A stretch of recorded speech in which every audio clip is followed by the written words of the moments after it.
Hello friends, welcome to all. आप सभी का स्वागत है। तो हम लोग पिछले वीडियो में फ्यूचर कंटिन्यूअस टेंस के बारे में पढ़ चुके हैं और अलग अलग टाइप के एग्जांपल्स भी ट्रांसलेट करके देख चुके हैं, है ना।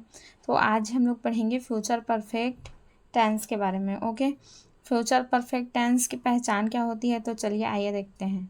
ओके, अगर हम लोग को किसी वाक्य के अंत में चुका होगा, चुके होंगे, चुका होगी, है ना, ली होगी, दी होगी, लिया होगा, तो अगर इस टाइप के पहचान हम लोग को अगर वाक्य के अंत में देखने को मिलते हैं तो हम लोग जान सकते हैं कि वह फ्यूचर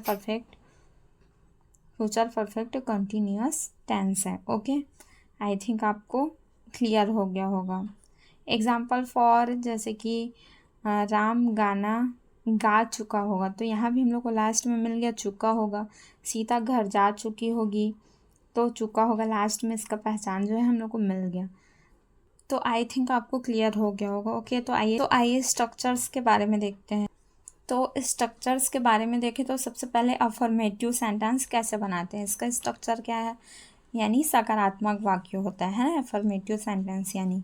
तो इसमें सबसे पहले क्या होता है, सब्जेक्ट होता है और सब्जेक्ट के साथ हेल्पिंग वर्ब हम लोग यूज़ करते हैं विल या सेल, और विल या सेल हेल्पिंग वर्ब के साथ हम लोग क्या लगाते हैं, हैव लगाते हैं, क्योंकि ये फ्यूचर परफेक्ट कंटिन्यूअस टेंस है। ओके, फिर इसके बाद क्या करते हैं हम लोग, मेन वर्ब का थर्ड फॉर्म यूज़ करते हैं। Okay, third form, first form नहीं, थर्ड फॉर्म यूज़ करते हैं क्योंकि ये परफेक्ट टेंस है। ओके, फिर लास्ट में हमारा क्या होता है, ऑब्जेक्ट। और इसी का नेगेटिव स्ट्रक्चर की बात करें तो नेगेटिव में क्या होता है, हम लोग कुछ नहीं करते, बस हम लोग नॉट लगा देते हैं। तो सब्जेक्ट होता है सबसे पहले, फिर इसके बाद सेल या विल हेल्पिंग वर्ब, फिर उसके बाद हम लोग नॉट का यूज़ करते हैं, फिर नॉट के बाद हम लोग हैव का यूज़ करते हैं, फिर इसके बाद में मेन वर्ब का थर्ड फॉर्म हम लोग को लिखना होता है, इसके बाद में लास्ट में ऑब्जेक्ट होता है। ओके, और इंट्रोगेटिव सेंटेंस बनाने के लिए स्ट्रक्चर क्या है, तो इसके लिए सबसे पहले हम लोग हेल्पिंग वर्ब लिखते हैं, इसके बाद सब्जेक्ट लिखते हैं, फिर हम लोग हैव का यूज़ करते हैं, इसके बाद में मेन वर्ब का थर्ड फॉर्म होता है, लास्ट में हमारा क्या होता है, ऑब्जेक्ट। ओके, तो आई थिंक आपको क्लियर हो गया होगा। तो आइए एक एग्जाम्पल जो है, एक दो एग्जाम्पल बना के हम लोग देखते हैं ताकि हम लोग को क्लियर हो जाए। फिर अगले वीडियो में हम लोग बहुत सारे एग्जाम्पल जो है उसको बना के देखेंगे। ओके, तो आइए देखते हैं एग्जाम्पल से क्या है, अच्छे से क्लियर हो जाएगा। तो यहाँ एग्जाम्पल फर्स्ट क्या है, फर्स्ट, सेकेंड एंड थर्ड, है ना। तो इसमें एक प्रकार के एग्जाम्पल जो है वो स्ट्रक्चर के अकॉर्डिंग 3 टाइप के हैं। ओके, तो आइए देखते हैं। तो फर्स्ट एग्जांपल क्या है, फर्स्ट है राम खाना खा चुका होगा। तो आप लोग यहाँ ध्यान देंगे तो आपको पता चलेगा कि चुका होगा, हमें ऐसा पहचान जो है मिल गया, जैसे कि मैं बताई थी। फिर सेकंड क्या है, राम खाना नहीं खाया होगा, जस्ट इसका नेगेटिव, तो यहाँ भी मिल गया होगा, या होगा, ऐसा कुछ भी मिलता है तो वो फ्यूचर परफेक्ट टेंस का जो है एग्जाम्पल होता है। फिर थर्ड क्या है, क्या राम खाना खा चुका होगा, इसी सेंटेंस का ठीक इंट्रोगेटिव, क्या राम खाना खा चुका होगा, तो इसमें भी हम लोग को मिल गया होगा चुका होगा। तो हमको वाक्य के अंत में पहचान देख के क्लियर हो जाता है कि वो कौन सा टेंस है। तो फर्स्ट सेंटेंस क्या है, राम खाना खा चुका होगा। तो हम लोग इसके लिए क्या करते हैं, हम लोग सबसे पहले अफर्मेटिव सेंटेंस बनाने के लिए सब्जेक्ट लिखते हैं। तो सब्जेक्ट इसमें क्या है, राम है, तो मैं लिख देती हूँ राम। फिर इसके साथ कौन सा हेल्पिंग वर्ब यूज़ होता है, विल, और विल के साथ हम लोग क्या लगाते हैं, हैव लगाते हैं, क्योंकि ये परफेक्ट टेंस है, फ्यूचर परफेक्ट टेंस है। फिर इसके बाद में मेन वर्ब का कौन सा फॉर्म लगता है, आपको पता होगा कि मेन वर्ब का थर्ड फॉर्म।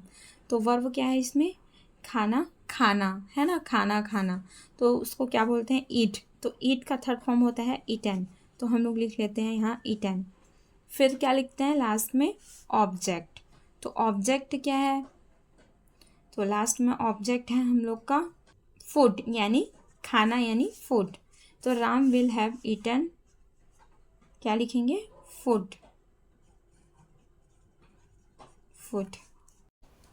राम खाना खा चुका होगा, Ram will have eaten food. Okay, I think आपको समझ आया होगा। तो सेकेंड एग्जाम्पल देखिए इसी का। इसका नेगेटिव, ठीक। तो राम खाना नहीं खाया होगा, तो इसको कैसे बनाएंगे? तो इसमें भी क्या करते हैं, सबसे पहले सब्जेक्ट लिखते हैं। तो सब्जेक्ट राम है तो मैं राम लिख देती हूँ। फिर इसके साथ हम लोग क्या लिखते हैं, विल या शैल, जो भी हेल्पिंग वर्ब हम लोग यूज़ करते हैं। तो विल यूज़ करते हैं राम के साथ, तो हम लोग विल हेल्पिंग वर्ब को लिखते हैं। फिर विल के बाद क्या करते हैं, ठीक, हैव लिखने से पहले हम लोग यहाँ क्या लगा देते हैं, नॉट लगा देते हैं, क्योंकि ये नेगेटिव सेंटेंस है। तो यहाँ हम लोग नॉट लगा देते हैं, तो राम विल नॉट। इसके बाद हम लोग लिखेंगे हैव। फिर हैव के बाद क्या लिखेंगे, मेन वर्ब का थर्ड फॉर्म। तो क्या है, खाना है ना, तो मैं बताई थी जैसे ईट का थर्ड फॉर्म होता है ईटन, तो हम लोग ईटन लिख लेते हैं। फिर ऑब्जेक्ट क्या है हम लोग का, खाना यानी फूड, तो मैं यहाँ लिख देती हूँ फूड।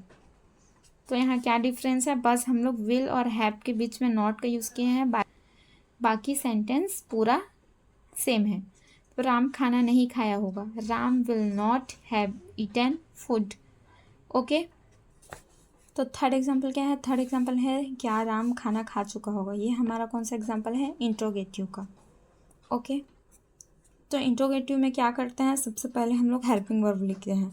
तो हेल्पिंग वर्ब लिख लेते हैं हम लोग, राम यहाँ सब्जेक्ट है तो इसके साथ लगता है विल, तो हम लोग विल पहले लिख लेते हैं, विल हो गया हेल्पिंग वर्ब। फिर इसके बाद हम लोग को लिखना है सब्जेक्ट, सब्जेक्ट क्या है, राम, तो हम लोग राम लिख लेते हैं, इसको स्मॉल लेटर में लिखना हो। फिर सब्जेक्ट के बाद में हम लोग क्या लगाते हैं, हैव लगाते हैं, तो मैं यहाँ हैव लिख देती हूँ, विल हैव। फिर हैव के बाद में हम लोग लिखते हैं मेन वर्ब का थर्ड फॉर्म। तो मेन वर्ब क्या है, खाना, तो ईट बोलते हैं जिसको, तो ईट का हम लोग थर्ड फॉर्म लिख लेते हैं ईटन। फिर लास्ट में क्या लिखते हैं, ऑब्जेक्ट, तो ऑब्जेक्ट क्या है, खाना यानी फूड।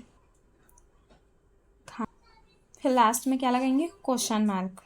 तो सेंटेंस क्या बन गया, will Ram have eaten food, means क्या राम खाना खा चुका होगा। तो आई थिंक आपको समझ आया होगा, है ना। तो हम लोग अगले वीडियो में क्या करेंगे, फ्यूचर परफेक्ट टेंस के एग्जाम्पल्स अलग अलग टाइप के ट्रांसलेट करके देखेंगे और प्रैक्टिस करेंगे। ओके, तो मिलते हैं नेक्स्ट वीडियो में। Thank you so much.